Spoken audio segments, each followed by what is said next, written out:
Hello everyone. NEET 2025 syllabus national medical council അവരുടെ വെബ്സൈറ്റിലൂടെ പുറത്തുവിട്ടിട്ടുണ്ട്. 2024 NEET എക്സാമിന്റെ സിലബസ് എങ്ങനെയായിരുന്നു നമുക്കറിയാം. അതിൽ ബയോളജിയിലും കെമിസ്ട്രിയിലൊക്കെ ഒരുപാട് ചാപ്റ്റേഴ്സ് റിമൂവ് ചെയ്തിരുന്നു. ഫിസിക്സിലും അവിടെ ഇവിടെയൊക്കെ ആയിട്ട് കുറച്ച് ടോപ്പിക്സ് റിമൂവ് ചെയ്തിട്ടുണ്ടായിരുന്നു. സോ അതേ സിലബസ് 2024 അതേ സിലബസ് ആണ് ഇത്തവണ 2025 നീറ്റ് UG എക്സാമിനും ഫോളോ ചെയ്യുന്നത്. സോ സിലബസിലൊന്നും യാതൊരു വ്യത്യാസവും ഇല്ല.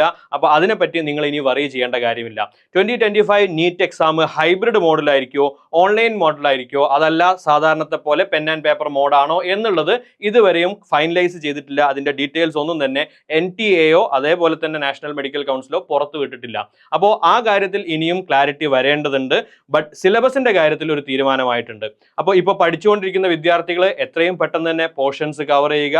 ഇനി നിങ്ങൾക്ക് ചെയ്യാനുള്ള 5 മാസത്തോളമുള്ള സമയം വളരെ എഫിഷ്യന്റ് ആയിട്ട് യൂട്ടിലൈസ് ചെയ്യുക. കൂടുതൽ എക്സാമുകൾ പ്രാക്ടീസ് ചെയ്യുക. 3 അവറിന്റെ എക്സാം തന്നെ പ്രാക്ടീസ് ചെയ്യുക. അതോടൊപ്പം തന്നെ റിവിഷൻ, ഏതൊക്കെ ടോപ്പിക്സ് ആണോ നിങ്ങൾക്ക് ബുദ്ധിമുട്ടായിട്ടുള്ളത് അതിൽ കൂടുതൽ ടൈം ആൻഡ് എഫേർട്ട് കൊടുക്കുക. ഒരുപാട് മൾട്ടിപ്പിൾ ചോയ്സ് ക്വസ്റ്റ്യൻസ് സോൾവ് ചെയ്യുക. എക്സാം എഴുതുന്നതും റിവിഷൻ ചെയ്യുന്നതായിരിക്കും ഏറ്റവും ഇമ്പോർട്ടന്റ് ആയിട്ടുള്ള കാര്യങ്ങൾ. അപ്പോൾ അതൊക്കെ ഫോളോ ചെയ്യുക. Wish you all the very best.